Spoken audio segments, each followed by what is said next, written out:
ওয়ালাইকুম আসসালাম ওয়া রাহমাতুল্লাহি ওয়া বারাকাতুহু। সালাম না দিলেও সালাম লইয়াও জোরে লইয়া না একটা জুমনটা কি খাইয়া যে মুসলমানের বলা হন তোমরা। ইন্নাল হামদুলিল্লাহ ওয়াসসালাতু ওয়াসসালামু আলা রাসূলিল্লাহ নাহমাদুহু ওয়া নাস্তাঈনুহু ওয়া নাস্তাগফিরুহু ওয়া নু'মিনু বিহি ওয়া নাতাওয়াক্কালু আলাইহি ওয়া নাউযু বিল্লাহি মিন শুরুরি আনফুসিনা ওয়া মিন সাইয়্যাতি আ'মালিনা মান ইয়াহদিহিল্লাহু ফালা মুদিল্লা লাহু ওয়া মান ইউদ্লিলহু ফালা হাদিয়া লাহু ওয়া নাশহাদু আন লা ইলাহা ইল্লাল্লাহু ওয়াহদাহু লা শারীকা লাহু وأشهد أن محمدا عبده ورسوله أرسله بالحق بشيرا ونذيرا وداعيا إلى الله بإذنه وسراجا منيرا فقد قال الله تبارك وتعالى في كلامه المجيد والفرقان الحميد أعوذ بالله من الشيطان الرجيم بسم الله الرحمن الرحيم يا أيها الناس اتقوا ربكم الذي خلقكم من نفس واحدة وخلق منها زوجها وبث منهما رجالا كثيرا ونساء واتقوا الله الذي تساءلون به والأرحام إنه كان عليكم رقيبا فقال رسول الله صلى الله عليه وسلم وعن أنس رضي الله تعالى عنه أنه قال قال رسول الله صلى الله عليه وسلم المرأة إذا صلت خمسها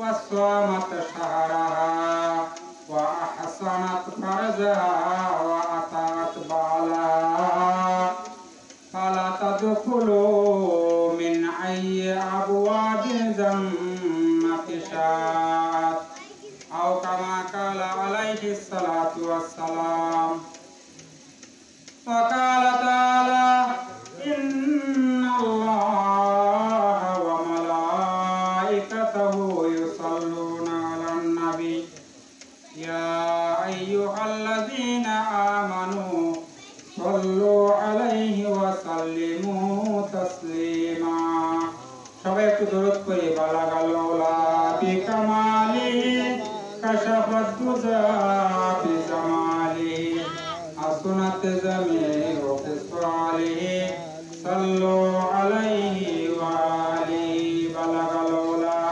বিকামালি কাশাফাত দুজা বিজামালি حسنت جميع خصاله صلوا عليه وآله সবাই একটু দরুদ ইব্রাহিম পড়ি اللهم صل على محمد وعلى آل محمد كما صليت على إبراهيم وعلى آل إبراهيم إنك حميد مجيد اللهم بارك على محمد وعلى آل محمد كما باركت على إبراهيم وعلى آل إبراهيم إنك حميد مجيد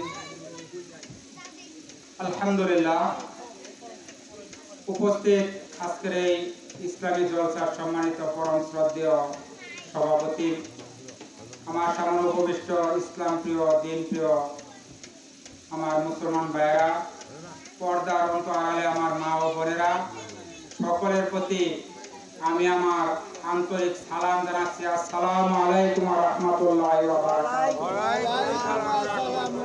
সম্মানিত হাজিরিন, আপনারা কেমন আছেন? আলহামদুলিল্লাহ। আল্লাহ রাব্বুল আলামিন আমাদেরকে এখানে আসার বসার এবং দিনের কিছু কথা বলার এবং শোনার সুযোগ করে দিয়েছেন। আল্লাহর কাছে আমরা সবাই শুকরিয়া আদায় করি, সবাই বলি আলহামদুলিল্লাহ। আরো জোরে বলি আলহামদুলিল্লাহ।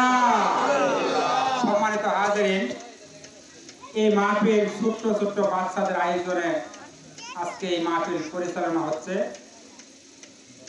আসলে এই বাচ্চাদেরকে তো আজকে এই ধরনের মাহফিল করার কথা না, কথা ঠিক না ঠিক বলেন? যেভাবে this is the age of modern science and technology, এই হলো তথ্য প্রযুক্তির যুগ। কিসের যুগ?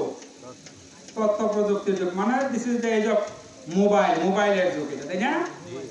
ছাত্র ছাত্রী বলেন, ছেলে মেয়ে বলেন, সবার হাতে কি একটা করে মোবাইল ফোন এখন আছে না? সবার হাতে আছে, আপনারা জানেন। এই বাচ্চারা তো আজকে মোবাইল ফোন নিয়ে, ওই যে বক্স, সাউন্ড বক্স নিয়ে আজকে কনসার্ট করার কথা ছিল, ঠিক না? তা না করে তারা আজকে আমাদেরকে একটা দিনের জলসার আয়োজন করছে আমাদের জন্য। এটা আমাদের জন্য একটা চরম সৌভাগ্যের বিষয়, ঠিক না? অবশ্যই এটা আমাদের জন্য একটা সৌভাগ্যের ব্যাপার। আলহামদুলিল্লাহ। সম্মানিত হাজিরিন, মাহফিল কর্তৃপক্ষ আমাকে মহিলাদের ব্যাপারে কিছু আলোচনা করার জন্য বলছেন। আমি ওই প্রসঙ্গে ইনশাআল্লাহ একটু কিছু আলোচনা করার চেষ্টা করব। ওমা তাওফীকি ইল্লা বিল্লাহ, আলাইহি তাওয়াক্কালতু ওয়া ইলাইহি উনীব। সম্মানিত হাজিরিন, আল্লাহ রাব্বুল আলামিন আমাদেরকে দুনিয়ায় পাঠাইছেন একটু সামান্য সময়ের জন্য, ঠিক না? আল্লাহ রাব্বুল আলামিন কোরআন শরীফে বলছেন, ওয়াল্লাযী খালাকাকুম মিন তিন সুম্মা কাযা সালা ওয়া জালুম মুসাম্মা ইনদা ওয়া আনতুম তামতারুন। আল্লাহ আমাদেরকে কিছু সময়ের জন্য এই দুনিয়ায় পাঠাইছে। সময় শেষ হলে আবার আল্লাহর আহ্বান আমাদের কি করতে হবে? চলে যেতে হবে, ঠিক না? আমি আসলাম বাবাজিরা, দেখলাম পাশেই গুরুস্থান, তার পাশে মসজিদ, এখানে মাহফিলের আয়োজন। আজকে যারা গুরুস্থানে শায়িত আছে, আল্লাহ রাব্বুল আলামিন ওই গুরুস্থানে শায়িত মুমিন মুমিনাতদেরকে আল্লাহ পাক মাফ করে জান্নাতুল ফেরদাউস নসিব করুক। আমরা সবাই বলি আমিন। আরো জোরে বলি আমিন।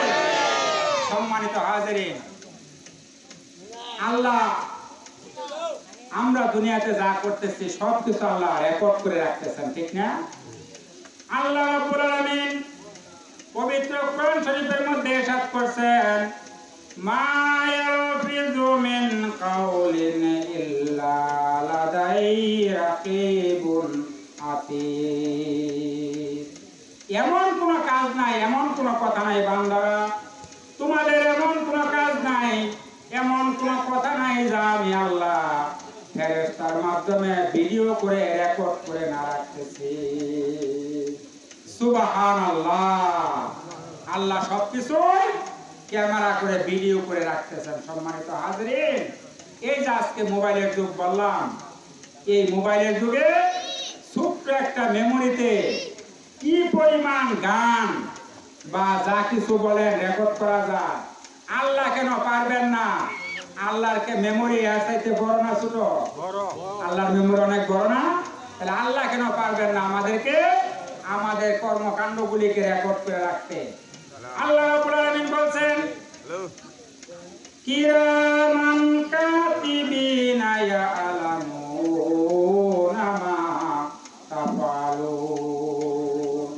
সম্মানিত দুইজন writer, they writing what do we ask. আমরা যা করতেছি দুইজন ফেরেশতা তা আমাদেরকে ডায়েরিতে লিপিবদ্ধ করতেছে। কথা বলেন ঠিক না বেটি?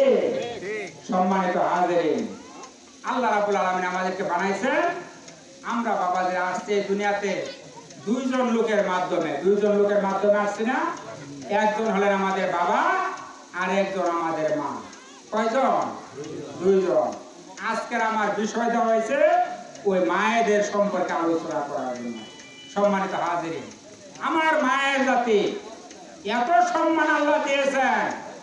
আল্লাহ রাব্বুল আলামিন আমার মায়ের জাতির সম্মানে পবিত্র কোরআন শরীফে সূরা নিসা নামে একটা সূরা নাযিল করেছে।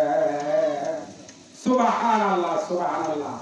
একটা পূর্ণাঙ্গ সূরা, সূরা নিসা আল্লাহ পাক নাযিল করেছেন। সুবহানাল্লাহ।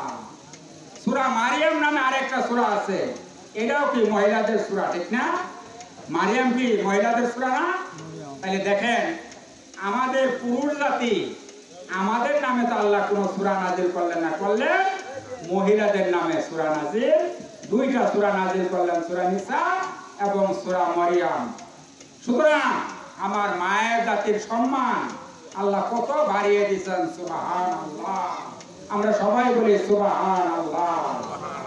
আল্লাহ রাব্বুল আলামিন আমার মায়ের জাতি সম্পর্কে বলছেন, ওয়াকারনা ফি বুয়ুতিকুন্না ওয়ালা তাবাররাজনা তাবাররুজাল জাহিলিয়াতিল উলা।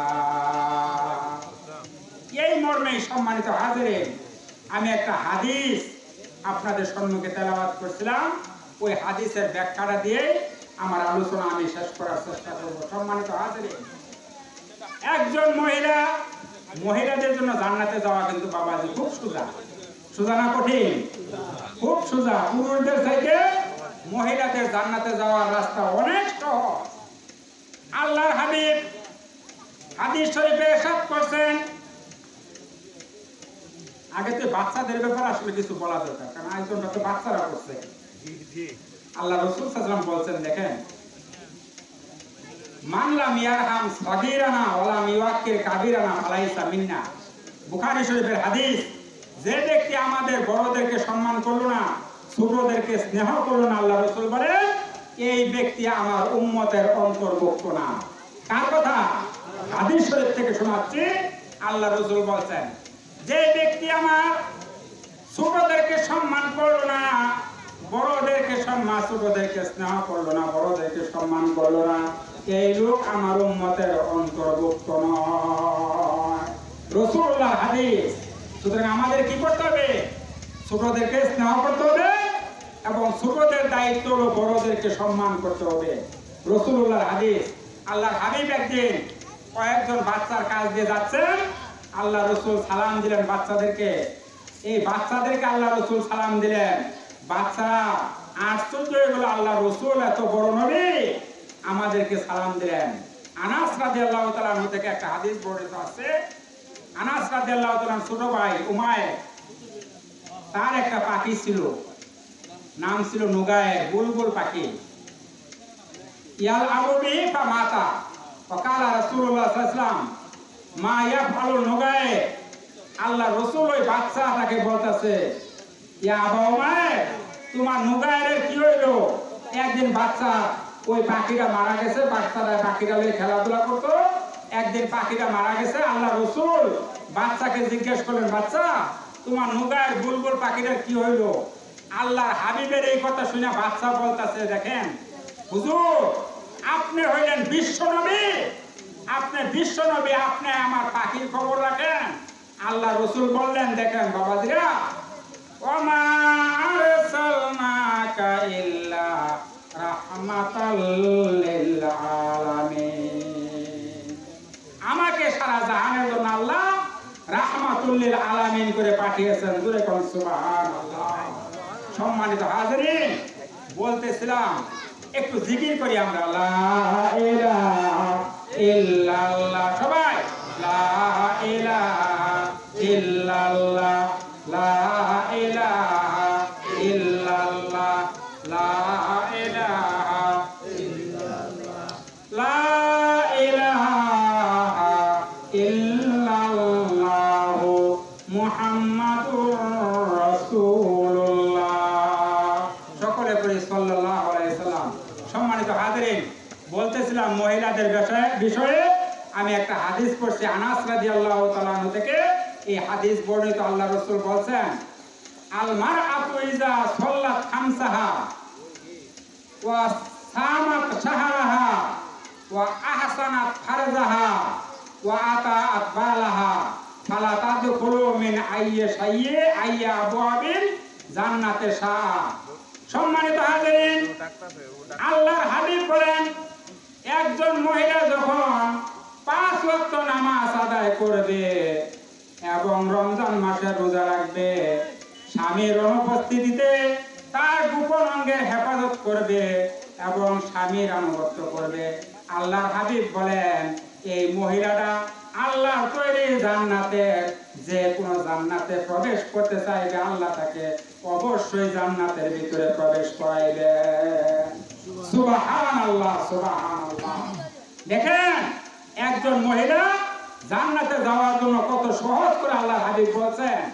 সে যদি 5 ওয়াক্ত নামাজ পড়ে, রমজান মাসে রোজা রাখে, তার গোপন অঙ্গের হেফাজত করে এবং স্বামীর আনুগত্য করে, আল্লাহর হাবিব বলেন এই মহিলা আল্লাহ রাব্বুল আলামিনের সৃষ্ট 8টা জান্নাতের যে কোনো জান্নাতে যাইতে চাইবে আল্লাহ তাকে ওই জান্নাতের মধ্যেই প্রবেশ করাইবে। সুবহানাল্লাহ, সুবহানাল্লাহ। সম্মানিত হাজিরিন, আজকে বাচ্চারা, আপনাদের মায়েরা, আমার বোনেরা, আপনাদের সন্তানেরা আজকে এই মাহফিলের আয়োজন করছে। এই বাচ্চাদের জন্য আমি দোয়া করি, আল্লাহ এই সমস্ত বাচ্চাদের তো বাবাজিরা কোনো গুনাহ নাই, না আছে? এরা মাসুম, এদের কোনো গুনাহ আছে? আল্লাহর ওলিদের যেরকম কোনো গুনাহ নাই, এই মাসুম বাচ্চাদের কোনো গুনাহ নাই। এই মাসুম বাচ্চারা আজকে মাহফিলের আয়োজন করছে। আমি দোয়া করি আল্লাহ এই মাসুম বাচ্চাদেরকে তুমি হযরত ওমর ফারুক রাদিয়াল্লাহু তাআলার মতো বীর বানিয়ে দিও। জোরে বলেন আমিন। সুতরাং আমরা এই বাচ্চাদের জন্য দোয়া করি। আল্লাহর হাবিব বিশ্ব নবী জনাবে মুহাম্মদ রাসূলুল্লাহ সাল্লাল্লাহু আলাইহি সাল্লাম বলেছেন এই বাচ্চারা যখন ইসলামের ঝান্ডার তলে এসে যায় তখন ইসলামের বিজয় এমনি এমনি চলে আসে। সুবহানাল্লাহ, সুবহানাল্লাহ। এই সমস্ত বাচ্চা আজকে কনসার্টের আয়োজন না করে করছে ধর্মীয় আলোচনার আয়োজন। সম্মানিত হাজিরিন, ঠিক না? এমন ভাবে বাজায় হার্টবিট দিয়া কবরের মধ্যে যেটা হইয়া রয়েছে ওইটা সব উচ্চা পড়বার কথা বলেন, ঠিক না বেটি? এইভাবে রাস্তা দিয়ে চলা যায় না। এমন ভাবে এত আওয়াজ দেয়া, এই হার্টবিট দেয় যে বক্সগুলি বাজা। আজকে বাচ্চারা আমাদের এই আয়োজন না করে করছে ধর্মীয় সভার আয়োজন। সম্মানিত হাজিরিন, আমাদের মায়েদের এটা সৌভাগ্য আমি মনে করি, কপাল। আল্লাহ নবীর প্রিয় সাহাবী হযরত ওমর রাদিয়াল্লাহু তাআলা আনহুর কাছে এক লোক আইসা অভিযোগ দিল, হুজুর আমার সন্তান আমার হক আদায় করে না। আল্লাহ রাসূলের কাছে আইসা, ওমর রাদিয়াল্লাহু তাআলা আনহুর কাছে আইসা লোকটা অভিযোগ দিছে, হুজুর আমার সন্তান তো আমার হক আদায় করে না। ওমর রাদিয়াল্লাহু তাআলা আনহু যার ধমকে, বাবাজিরা কথা বুঝতেছেন? বুঝতেছেন? না বুঝলে বলেন যে বুঝি না। বুঝতেছেন? আলহামদুলিল্লাহ। ওমর রাদিয়াল্লাহু তাআলা আনহুর কাছে ওই লোকটা এসে অভিযোগ দিল, হুজুর আমার সন্তান আমার হক আদায় করে না। হযরত ওমর রাদিয়াল্লাহু তাআলা আনহু লোকটাকে ডাকাইলেন। ওই লোকটাকে ডাকাইয়া বললেন, তুমি তোমার বাবার হক আদায় করো না কেন? এই বাচ্চা বলল, হুজুর আমি আমার বাবার হক আদায় করি নাই। আপনি বলছেন আমার কি শুধু বাবার হক আদায় করার দায়িত্ব, না বাবারও হক আমার উপর রয়েছে? বাবারও যেরকম হক আছে সন্তানের উপরে, সন্তানেরও তেমন হক আছে কার উপর? বাবার উপর। কথা ঠিক না? তো লোকটা এসে বলতেছে, হুজুর আমার সন্তান আমার হক আদায় করে না। হযরত ওমর রাদিয়াল্লাহু তাআলা লোকটাকে ডাকাইছে, ডাকানোর পরে বাচ্চা বলতেছে, হুজুর শুধু সন্তানের উপরে কি বাবার হক, না বাবার উপরে সন্তানের হক আছে? ওমর রাদিয়াল্লাহু তাআলা বলেন, অবশ্যই বাবার উপরে সন্তানের হক আছে। কি হক? দেখেন হাদিস শরীফে আসছে, যখন একটা সন্তান জন্মগ্রহণ করে পিতা মাতার দায়িত্ব হলো ওই সন্তানের জন্য একটা সুন্দর নাম নির্বাচন করা। এর আগে কিতাবে আছে আইয়াজতাবিয়া উম্মাহু, পুরুষের দায়িত্ব হলো একটা সুন্দর মহিলা নির্বাচন করে বিবাহ করা। পুরুষের দায়িত্ব কি? একটা সুন্দর মহিলা নির্বাচন করে বিবাহ করা। হাদিস শরীফে আল্লাহ রাসূল সাল্লাল্লাহু আলাইহি ওয়াসাল্লাম বলেন, আর দুনিয়া কুল্লুহা মাতাউন ওয়া খায়রু মাতাই দুনিয়া আল মারআতু সালিহা। দুনিয়ার সবকিছু ভোগের সামগ্রী বাবাজিরা, আর সবচেয়ে উত্তম ভোগের সামগ্রী হলো নেককার মহিলা। জুড়ে কোন সুবহানাল্লাহ। নেককার মহিলা হলো সবচেয়ে উত্তম সামগ্রী। সুতরাং আমার বাবা বিয়ের ক্ষেত্রে হুজুর আপনি বলছেন আইয়াজ তাবিহা উম্মাহ, একটা সুন্দর রমণী নির্বাচন করা, নেককার রমণী। আমার বাবা বিয়া করছে একটা বাদী, সিন্দুর বাদী। আমার বাবা তো তাইলে এই হক আদায় করে নাই। উমর রাদিয়াল্লাহু কথাটা শুনলেন, ঠিকই তো। 2 নাম্বার আইয়ুহসিনা ইসমাহু, তাকে একটা সুন্দর নাম রাখতে হবে সন্তান দুনিয়া আসার পরে। বাপ মা দায়িত্ব হলো তার জন্য একটা সুন্দর নাম নির্বাচন করা। তাহলে এটা যদি হুজুর বাপ মায়ের দায়িত্ব হয়, আমার বাবা আমার নাম রাখছে হাফল। আরবিতে হাফল শব্দের অর্থ হলো চামচিকা। তাইলে হুজুর আমার বাবা তো আমার নামটাও ভালো রাখে নাই। কথা বুঝতেছেন? আমার নাম রাখছে হাফল, চামচিকা। তাহলে আমার বাবা তো আমার নামটাও ঠিক রাখে নাই। 3 নাম্বার ইউআল্লিমাহু কুরআনা, 3 নাম্বার হক হলো বাবা সন্তানকে কোরআনের জ্ঞান শিক্ষা দেওয়া। আমার বাবা আমাকে কোরআন শরীফের একটা হরফও আমাকে শিক্ষা দেয় না। তাইলে হুজুর আমার বাবা যে আপনার কাছে, ওমর রাদিয়াল্লাহু তাআলার কাছে বলতেছে, আমার বাবা যে আপনার কাছে অভিযোগ দিছে, 3টা অভিযোগ, একটা অভিযোগের তো ভিত্তি নাই। আমার বাবা তো কোনো একটা হক আদায় করে নাই। তাইলে আমি যদি আমার উপর আমি বাবার হক আদায় না করি, তাহলে আমার উপর বাবার কি হক আছে বলে? লোকটা তখন ওমর রাদিয়াল্লাহু তাআলা তখন বাচ্চার কথা শুনে লোকটাকে বললাম, মিয়া তুমি তো তোমার হক আদায় করো নাই, সন্তান তোমার কি হক আদায় করবে? কথা ঠিক না বেঠিক আপনারা বলেন? সুতরাং হাদিস শরীফ আসছে, তুদাউনা ইয়াউমাল কিয়ামাতি বিআসমাইকুম ওয়া আসমাই আবাইকুম হাসিনু আসমাকুম। কিয়ামতের ময়দানে তোমাদেরকে তোমাদের নাম ধরে ডাক দেওয়া হবে, তোমাদের পিতাদের নাম ধরে ডাক দেওয়া হবে। সুতরাং তোমরা সুন্দর সন্তানের জন্য বাপ মায়ের দায়িত্ব হলো একটা সুন্দর নাম নির্বাচন করা। সুবহানাল্লাহ। আল্লাহ কিয়ামতের ময়দানে ডাক দিবেন, ও আব্দুর রহিমের সালা আব্দুল্লাহ, আজকে তোর কাঠ করা দাঁড়া, তোর বিচার করব। আল্লাহ এইভাবে ডাক দিবেন। আর আজকাল বাবাজিরা কত সুন্দর সুন্দর নাম না রাখা আমরা নাম রাখি। বাপের নাম বেবি ট্যাক্সি, পোলার নাম পাম্পা, বা পোলার নাম কি? আল্লাহ কিয়ামতের ময়দানে ডাক দিবেন, ওই বেবি ট্যাক্সির পোলা পাম্পার এই দিকে পাম দিয়ে ফুরাই গেল। কথা ঠিক না বেঠিক বলে? সুতরাং এই যে হাদিস শোনাইলাম, বাপ মায়ের দায়িত্ব হলো সন্তান হওয়ার পরে সন্তানের জন্য প্রথম একটা সুন্দর নাম নির্বাচন করা, তাকে কোরআনের তালিম দেওয়া। কথা ঠিক না বেঠিক বলেন? জি, একটু বাবাজিরা জিকির করে লা ইলাহা ইল্লাল্লাহ, লা ইলাহা ইল্লাল্লাহ, লা ইলাহা ইল্লাল্লাহ, লা ইলাহা ইল্লাল্লাহ। বিশ্বভুবনে যা কিছু আছে সকলেই মানিল তাদের প্রভুকে, কেবলই মানুষ শুধু যে বেহুশ মানিল না তাহারা আল্লাহকে। লা ইলাহা ইল্লাল্লাহ। সবাই পড়ি, আওয়াজ হয় না কেন বাবাজিরা? আওয়াজ হয় না কেন?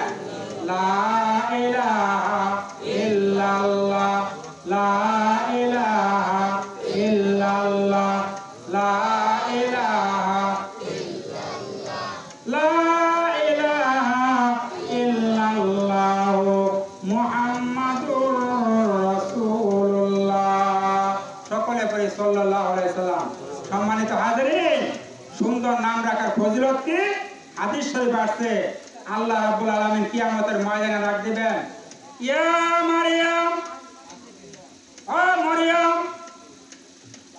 মরিয়ম নামে যত মহিলা কিয়ামতের ময়দানে থাকবেন, সমস্ত মহিলারা দাঁড়িয়ে যাবে। আল্লাহ রাব্বুল আলামিন বলবেন, আমি দিয়েছি, এত মহিলা কোত্থেকে আসলো? মহিলা, এই মরিয়ম নামের মহিলারা বলবে, আল্লাহ আমরা অনেক আশা করে দাঁড়িয়েছি, মনে করছিলাম আমি মরিয়মকে বুঝি তুমি আল্লাহ ডাক দিয়েছ। এই কথা শোনার সঙ্গে সঙ্গে আল্লাহ রাব্বুল আলামিনের রহমতের দরিয়ায় জোশ পয়দা হয়ে যাবে। আল্লাহ রাব্বুল আলামিন বলবেন, যত মরিয়ম নামের মহিলারা আছো, আজকে সমস্ত মহিলারা আমার ঈসার মাতা মরিয়মের সঙ্গে জান্নাতে চলে যাও। সুবহানাল্লাহ, সুবহানাল্লাহ। মরিয়ম নামের যত মহিলা আছে, তোমরা সবাই আজকে জান্নাতে চলে যাও।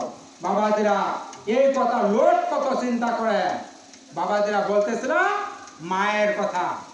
আল্লাহ নবীর সাহাবী আল্লাহ হাবিবকে প্রশ্ন করলেন, মান আহাক্কু বিহুসনি সাহাবাতি, ইয়া রাসূলুল্লাহ, আমার কাছে সবচাইতে সম্মানিত ব্যক্তিকে কে সবচেয়ে বেশি সম্মান করো? আল্লাহর হাবিব বললেন, তোমার মা। উম্মুকা, তোমার মা। লোককে আবার প্রশ্ন করলো, সুম্মায়ুন, এরপর কে? আল্লাহর হাবিব বলেন, উম্মুকা, তোমার মা। লোককে আবার প্রশ্ন করলো, সুম্মায়ুন, সুম্মা মান, এরপর কে? আল্লাহর হাবিব বললেন, উম্মুকা, তোমার মা। চতুর্থবার গিয়া বললেন, আবাকা, তোমার পিতা। সুতরাং মায়ের কথা রাসূল 3 বার বলেছেন, পিতার কথা বলেছেন 1 বার। মায়ের হক 3 গুণ বেশি, পিতার চাইতে মায়ের হক 3 গুণ বেশি। জোরে কোন সুবহানাল্লাহ। মায়ের হক কয় গুণ বেশি? কারণ কি? মা আপনাকে গর্ভধারণ করেছে কষ্টের সাথে। আপনাকে দুনিয়াতে যখন আমরা আসি তখন মা অত্যন্ত কষ্ট স্বীকার করেছে, এবং মা আমাদেরকে 2 বছর পর্যন্ত দুধ পান করাইছে। এই জন্য আল্লাহর হাবিব মায়ের কথা বলেছেন 3 বার, পিতার কথা বলেছেন 1 বার। কথা বুঝতেছেন বাবাজিরা? মায়ের কথা কয়বার বলছেন? হুমা জান্নাতুকা ওয়া নারুকা, মা বাপ তোমার জান্নাত, মা বাপ তোমার জাহান্নাম। খেদমত করলে জান্নাতে যাবে, খেদমত না করলে জাহান্নামে যাবে। আল্লাহর হাবিব বলেন, আল জান্নাতু তাহতা আকদামিল উম্মাহাত, মায়ের পায়ের নিচে আল্লাহর জান্নাত। Haven is life under the foot of our mother, আমাদের মায়ের জাতির পায়ের নিচে আল্লাহর জান্নাত। জুড়ে কোন সুবহানাল্লাহ। বাবাজিরা, আমরা পুরুষ, আমরা কি পুরুষ? আমরা কি? আমাদের পায়ের তলে কি থাকে? শুধু জুতা।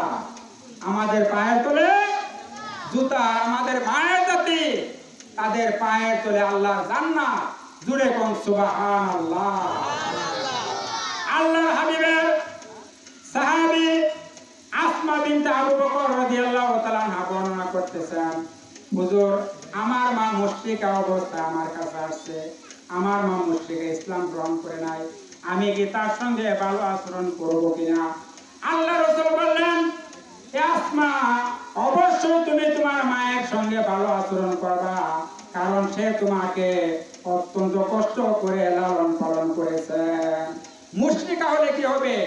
মায়ের সঙ্গে অবশ্যই ভালো আচরণ করতে হবে। বাবাজিরা, আল্লাহ কোরআন শরীফে বলছেন, ওয়াকাদা রাব্বুকা আল্লা তা'বুদু ইল্লা ইয়াহু ওয়া বিল ওয়ালিদাইনি ইহসানা। বাবাজিরা, খারাপ লাগতেছে? খারাপ লাগতেছে বলেন? আল্লাহ রাব্বুল আলামিন বলেন, তোমার প্রভুর পক্ষ থেকে ঘোষণা হয়ে গেছে, ফায়সালা হয়ে গেছে, আল্লাহর ইবাদত করার পরে খেদমত করবে তোমার মা বাবা। মা বাবার সঙ্গে ভালো আচরণ করবে। কার সঙ্গে? মা বাবার সঙ্গে ভালো আচরণ করবা, কারণ তোমার মা তোমাকে গর্ভধারণ করেছেন অত্যন্ত কষ্টের সাথে। আল-ওয়ালিদাতু ইউরদি'না হাওলাইনি কামিলাইন, তোমার মা তোমাকে 2 বছর পর্যন্ত দুগ্ধ পান করিয়েছেন অত্যন্ত কষ্টের সাথে। সুবহানাল্লাহ, সুবহানাল্লাহ। সম্মানিত হাজিরিন, এই জন্য বলি, মায়ের হকের কথা আল্লাহ রাসূল বারবার বলেছেন। আল্লাহ রাসূল মায়ের সম্মান দিয়েছেন। আল্লাহর হাবিব একদিন গনিমতের মাল বন্টন করতেছেন, এমন সময় এক বৃদ্ধা মহিলা আসলো, আল্লাহর হাবিব গায়ের চাদর নামিয়ে বৃদ্ধা মহিলাকে বসার জন্য বিছিয়ে দিলেন।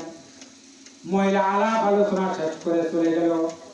সাহাবীরা প্রশ্ন করলো, ইয়া রাসূলুল্লাহ, যে চাদরের মধ্যে স্বয়ং জিবরাইল আমিন বসার সাহস করে না, ওই চাদর একটা বৃদ্ধা মহিলাকে দেখে আপনি বিছাই দিলেন, কে সেই মহিলা আমরা জানতে চাই। আল্লাহর হাবিব বলেন, সাহাবীরা, আমি আমার মায়ের দুধ আমার কিসমতে তেমন হয় নাই, আমি আমার মায়ের দুধ তেমন পান করতে পারি নাই, যার কুলে চড়ে আমি যার দুধ পান করে আমি বড় হয়েছি, আমার সেই দুধ মা হালিমাতুস সাদিয়া, আমার সেই দুধ মা, আমি কি তাকে সম্মান দেখাবো না? জোরে কোন সুবহানাল্লাহ। আল্লাহ হাবিব মায়ের সম্মান দিচ্ছেন, সাবধান, মাকে কষ্ট দিবেন না, মাকে কষ্ট দিবেন না। আজকে দেখেন বাবাজিরা, স্বামী স্ত্রীর মধ্যে সম্পর্ক অনেক ফ্যামিলিতেই ভালো না, কথা ঠিক না বেটি? বলেন, কথা ঠিক না বেটি? বাবাজিরা, বাপ আপনার সন্তান হিসেবে অপরাধ করলে বাপ ক্ষমা করে দেয়, মা ক্ষমা করে দেয়, ছেলে ক্ষমা করে দেয়, ঠিক না? আপনার স্ত্রী একটু অপরাধ করছে, একটু ছাড় দেওয়ার মন মানসিকতা আমাদের থাকতে হবে, ছাড় দেওয়ার মন মানসিকতা থাকতে হবে। কারণ একসাথে অনেক দিন কাটাইছেন, একটু ছাড় দেওয়ার মন মানসিকতা যদি না থাকে, ছাইরা দিব তাও ছাড় দেওয়ার মন মানসিকতা নাই, ছাইরা দিবে কিন্তু ছাড় দেওয়ার মন মানসিকতা নাই। কেন? একসঙ্গে অনেক সময় কাটাইছেন না, অন্যের মেয়ে আনছেন ঘরে। আল্লাহর হাবিব বিদায় হজের ভাষণে বলছেন, তোমরা যা খাবে তোমাদের স্ত্রীদেরকেও তাই খাওয়াবে, তোমরা যা পড়বে তোমাদের স্ত্রীদেরকেও তাই পড়াবে। কার কথা? রাসূলুল্লাহর কথা। কার কথা? রাসূলুল্লাহর কথা। আজকে তো আমরা শুধু স্ত্রীদেরকে কথায় কথায় ধমক দেয়া, গালিগালাজ করি। অনেক ফ্যামিলিতে বাবা দেয়া বাস্তব বলতেছি না, অবাস্তব বলেন আপনারা। অনেক ফ্যামিলিতে আজকে সুখ নাই, শান্তি নাই, কারণ স্বামী স্ত্রীর মধ্যে সম্পর্ক ভালো না, স্বামী স্ত্রীর মধ্যে সম্পর্ক ভালো না। আজকে ছাইরা দিব কিন্তু ছাড় দেওয়ার বাবা একটু মন মানসিকতা নাই আমাদের। কেন? আমরা একটু মন মানসিকতা তৈরি করি, একটু অপরাধ করছে হোক, মহিলা মানুষ, আমরা একটু ছাড় দেই, আমরা তাদেরকে একটু ছাড় দিয়া চলি, কিন্তু আমাদের এই মন মানসিকতা হয় না। আজকে দেখা যায় কথায় কথায় আমরা স্ত্রীদেরকে তালাক দিয়ে দেই, তালাক দিয়ে যায় হুজুরের কাছে 3 তালাক দিয়ে যায়, হুজুরের কাছে বায়না ধইরা, হুজুর রাগ উঠা পড়ছিল মাথায়, 2বার 3বার কইয়া আছে, হুজুরে এখন ব্যবস্থা করে দেন। হুজুর এখন কি করবো, সাক্ষী দিতে লয়ে গেছে, 3বার কইছে ঠিকই, কারণ সাক্ষী দিলে কইছে তোমরা কবা, হুজুর একবার কইছে, তো এই যে সাক্ষী লইয়া কইয়া দিয়া, সাক্ষীও কইলে এমনি কইছে হুজুর, হুজুর কইছে ঠিক আছে, এইভাবে তুমি কিছুদিন পরে আবার তোমার স্ত্রীকে ফিরে আইনো। এইভাবে দেখেন 3বার 3 তালাক দিয়া এই হারাম স্ত্রীকে আইনে আবার ঘর সংসার করতেছে। এই ঘর থেকে যে সন্তানগুলি হবে, আপনারা বলেন এগুলি বৈধ না অবৈধ? আপনারা বলেন অবৈধ না? অবশ্যই অবৈধ। এই অবৈধ সন্তান আজকে দুনিয়া বইরা গেছে, কথা ঠিক না বেটি? আজকে ইউরোপ আমেরিকাতে মা বাবাকে সম্মান করে না সন্তান, কারণ সন্তান হওয়ার পরে হুইল চেয়ারও ফেরা, পুশ চেয়ারও ফেরা মায়েরা সন্তানদেরকে নিয়ে চলে হাটটা বাজারে যায়, আর কুত্তার বাচ্চা কুল্লে করে বেড়ায়। এই জন্য সন্তানের বাপ মায়ের প্রতি কোনো মহব্বত হয় না, সন্তানেরও মায়ের প্রতি কোনো মহব্বত হয় না। কথা বলেন ঠিক না বেটি? ইসলাম আমাদেরকে কত সুন্দর ব্যবস্থা দিয়েছে। Islam is a complete code of life. Islam একটা পূর্ণাঙ্গ জীবন ব্যবস্থা।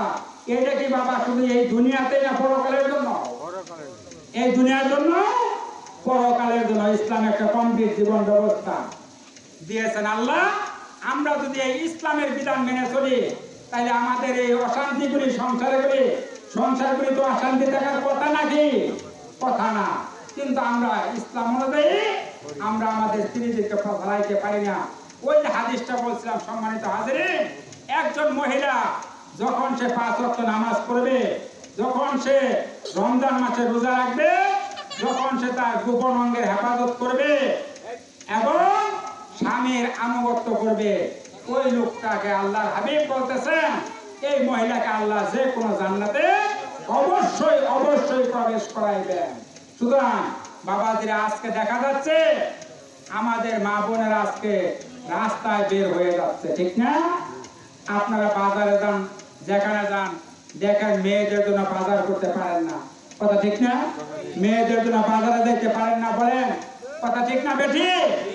আজকে কি মহিলাদের কি বাজারে যাওয়ার কথা ছিল না ঘরে থাকার কথা?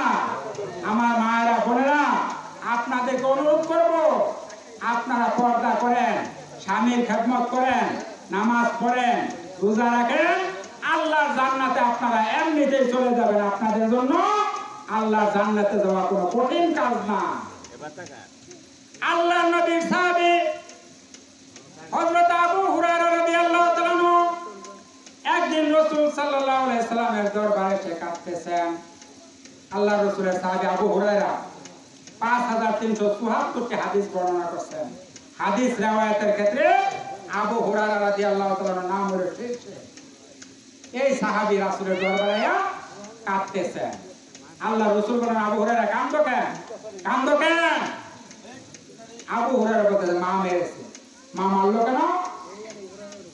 মায়ের সঙ্গে কোনো বেয়াদবি করেছো, কোনো গুস্তাখি করেছো? না হুজুর। মা মারলো কেন? আবু হুরায়রা বলেন, হুজুর আপনার দরবার থেকে ফিরতে অনেক রাত হয়ে গিয়েছিল। আমার মা জিজ্ঞেস করলেন, আবু হুরায়রা কোথায় গিয়েছিলে? আমি বললাম, মা, যে নবীর কদম শুনতে পারলে জীবন ধন্য হয়, ওই নবীর দরবার থেকে আমার আসতে দেরি হয়েছে। আমার মা মুশরিকা আপনার নাম শোনার সঙ্গে সঙ্গে তার গায়ে আগুন জ্বলে উঠলো, বলল হয় আমার বাড়ি ছাড়বে, না হয় মুহাম্মদ সাল্লাল্লাহু আলাইহি সাল্লামের দরবার ছাড়বে। আমি বললাম, আমার মা, তুমি বুড়ি মানুষ, তোমার গায়ে যত শক্তি আছে সমস্ত শক্তি দিয়ে আমাকে পিটাও, আমাকে মারো, মারতে মারতে আমাকে তোমার বাড়ি থেকে বের করে দাও, তোমার বাড়ি থেকে আমাকে তুমি বের করে দাও, বিশ্ব নবীর কদম মুবারক আমি ছাড়তে পারবো না। সুবহানাল্লাহ, সুবহানাল্লাহ। আল্লাহ রাসূল বলেন, আবু হুরায়রা, মা তোমাকে মেরেছে, তুমি মায়ের ব্যাপারে আমার কাছে নালিশ করতে আসছো? বললো, না হুজুর। কি জন্য আসছো? আল্লাহ রাসূল বলতেছেন, দেখেন আবু হুরায়রা, মা তোমাকে মেরেছে, এখানে আমার করার কিচ্ছু নাই। বিশ্ব নবী বলছেন, যে নবীর লেজিসলেটিভ পাওয়ার, হ্যাঁ বললে শরীয়তে জায়েজ হয়ে যায়, না বললে নিষেধ হয়ে যায়, ওই নবী বলতেছেন মা তোমাকে মেরেছেন, আমার করার কিচ্ছু নাই।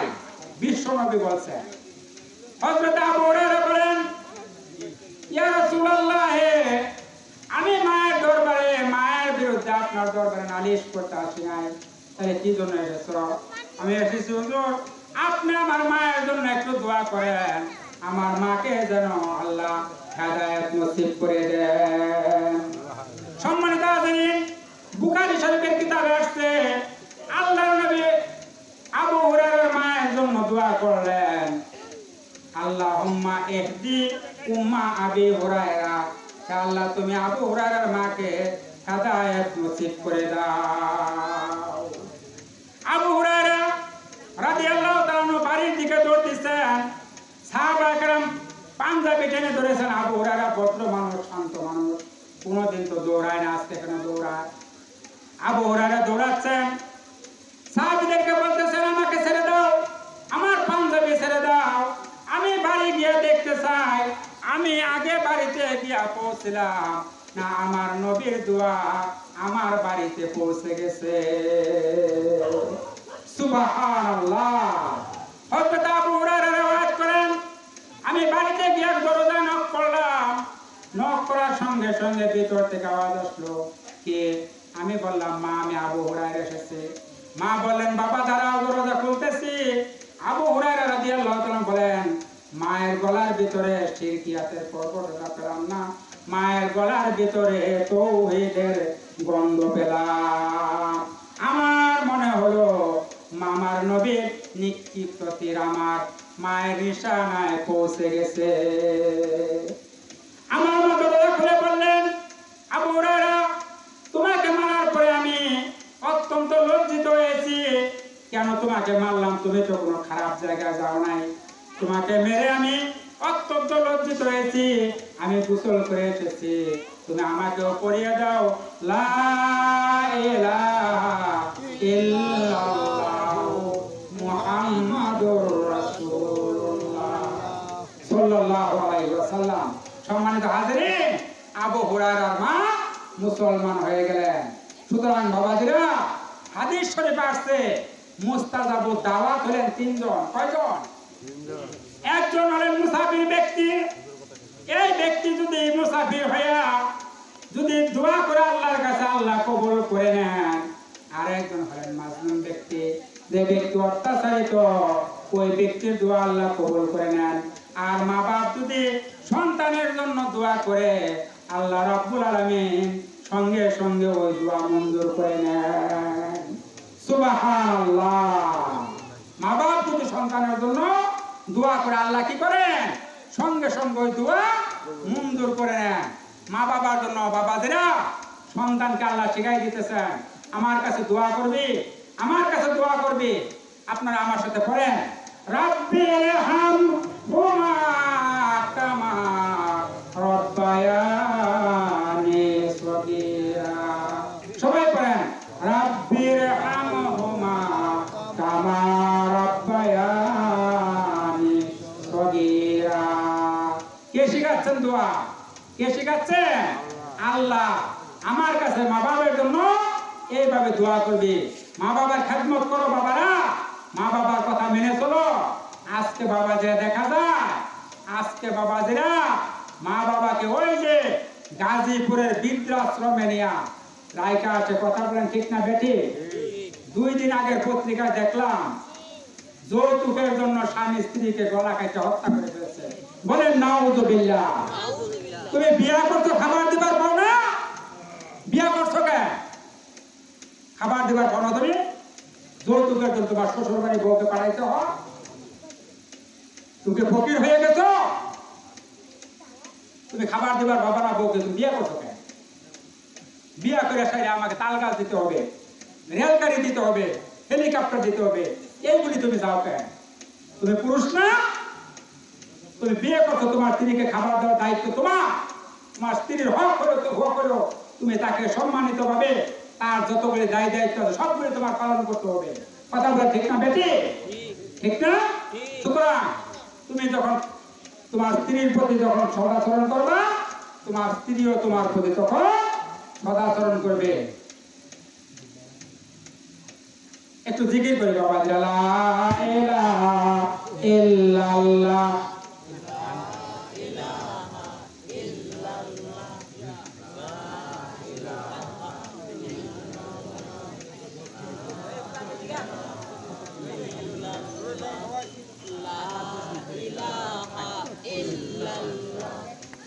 লা ইলাহা ইল্লাল্লাহ লা ইলাহা ইল্লাল্লাহ লা ইলাহা ইল্লাল্লাহ লা ইলাহা ইল্লাল্লাহ মুহাম্মাদুর রাসূলুল্লাহ। সকলে বলি সাল্লাল্লাহু আলাইহি ওয়াসাল্লাম।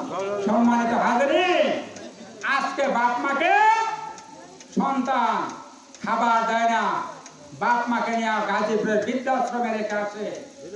আপনারা কিছুদিন আগে পত্রিকায় দেখছেন, বাপ মারা গেছে, সন্তান আগে ওয়ারিশের সম্পদ বন্টন করা লইয়া কারাকারি শুরু করছে। বাপের লাল দাফন করার কোনো খবর নাই। বাপের সম্পদ ভাগ করা লইয়া সন্তানরা পারাপারি শুরু করছে। আপনারা দেখছেন না পত্রিকা? বাপের লাল দাফন করার ক্ষমতা না, কোনো খবর নাই। আগে সম্পদ ভাগাভাগি লেগে রাখছে। বাবা দুনিয়ায় কয়দিন থাকবা? যেতে হবে না? আজকে তোমার সন্তানের সাথে, আজকে তুমি বাপ মার সাথে আজকে তুমি এই আচরণ করতেছ। তুমি যেদিন বাপ মা হবা, তোমার বাপ মাও তোমার সন্তানও তোমার সঙ্গে একই আচরণ করবে। বাবাজি, একটা ঘটনা মনে পড়লো সংক্ষেপে। বাবাজিরা, আপনাদের খারাপ লাগতেছে? খারাপ লাগতেছে? শেষ করে দিতাম। আর কয়েক কথা বলবো। একটা ঘটনা মনে পড়ছে, বলবো। স্ত্রী শাশুড়ি গেছে পুত্রবধূর নদীর ঘাটে গোসল করবার জন্য। শাশুড়ি পুত্রবধূকে বলতেছে, মা আমার পিঠটা একটু মাইজা দাও তো। পুত্রবধূ শাশুড়ির পিঠ মাজবার হাত দিয়া পুত্রবধূ খালি পা উঠে শাশুড়ির পিঠের মধ্যে দেয়। বাবাজিরা লক্ষ্য করে, কথাটা লক্ষ্য করে।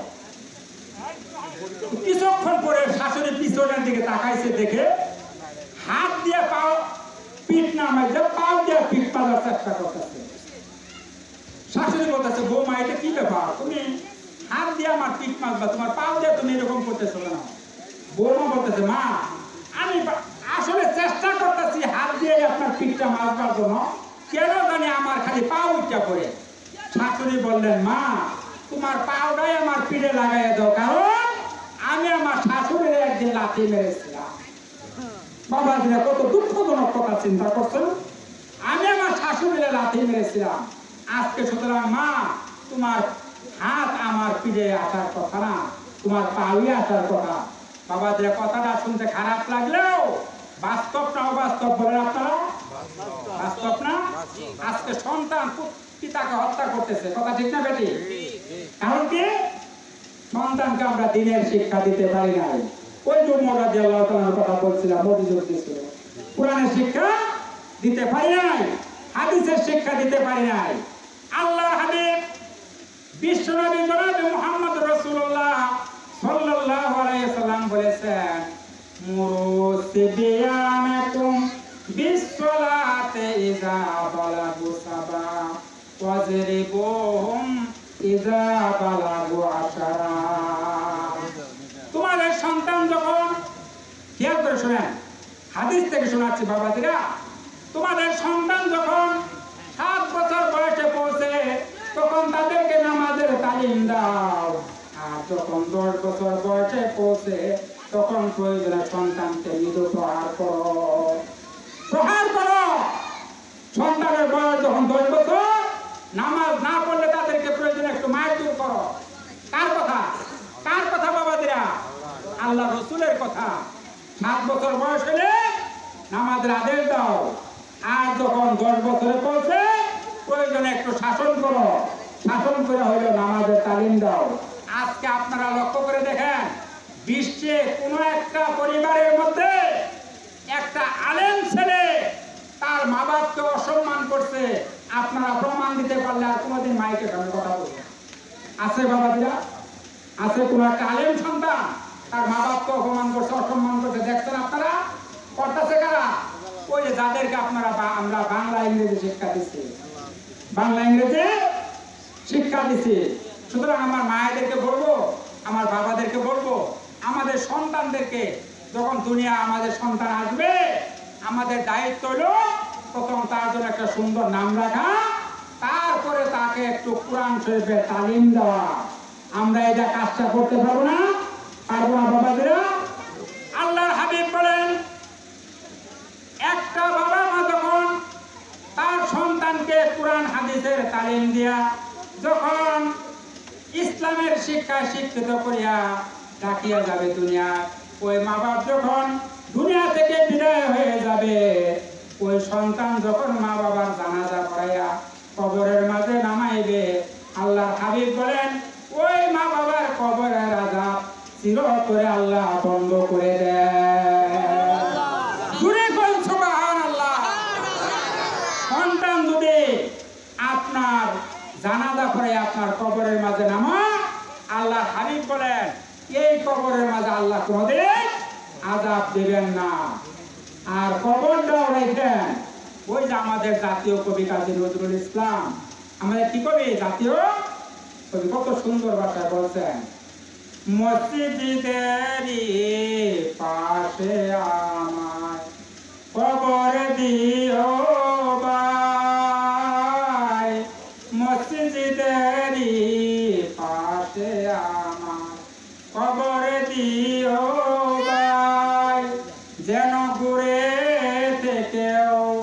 মুয়াজ্জিনের আযান শুনতে পাই মসজিদেরই পাশে আমার কবর দিও ভাই।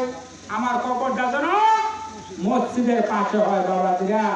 আমাদের জাতীয় কবি বলছেন, সেই জন্য তিনি যখন ইন্তেকাল করেন 1976 সনে আমাদের ঢাকা বিশ্ববিদ্যালয়ের মসজিদের পাশে আমাদের জাতীয় কবির কবর বাবাজিরা, আপনারা জানেন তাই না? কবির এই গান রচনা করার কারণে আমাদের সরকার তখন ওই সময় তৎকালীন সরকার মসজিদের পাশে তাকে কবরে দাফন করছে।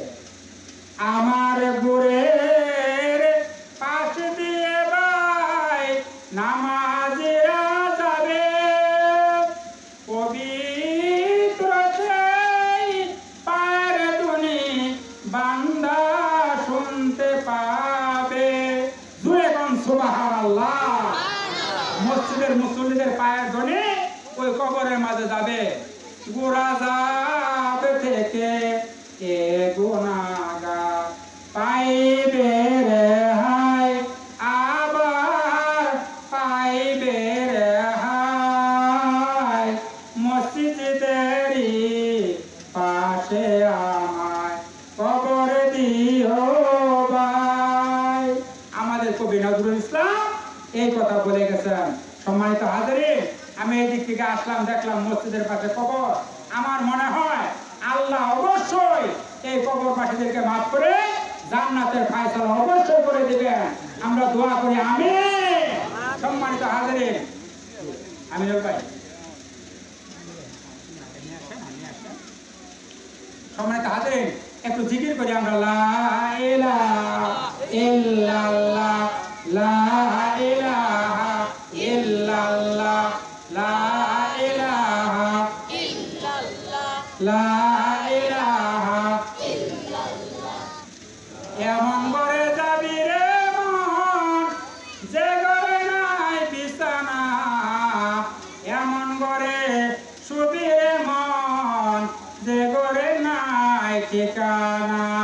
লা ইলাহা ইল্লাল্লাহ, লা ইলাহা ইল্লাল্লাহ, লা ইলাহা ইল্লাল্লাহ। সম্মানিত হাজিরিন, লা ইলাহা, সবাই পড়ি লা ইলাহা ইল্লাল্লাহ, লা ইলাহা ইল্লাল্লাহ মুহাম্মাদুর রাসূলুল্লাহ। এই জিকিরের ফজিলত জানেন? জানেন আপনারা? বলবো বাবাজি, বলবো। আল্লাহর হাবিব বলেন, যে ব্যক্তি একবার ইখলাসের সাথে মন থেকে লা ইলাহা ইল্লাল্লাহ মুহাম্মাদুর রাসূলুল্লাহ এই কথা বলবে, আল্লাহ রাব্বুল আলামিন ওই লোকটার জন্য জান্নাত ওয়াজিব করে দেন। জোরে বলুন সুবহানাল্লাহ। একবার যদি কেউ লা ইলাহা ইল্লাল্লাহ বলে, আল্লাহর হাবিব বলেন এই লোকটা কোনো না কোনো এক সময় অবশ্যই জান্নাতে যাবে। সুবহানাল্লাহ।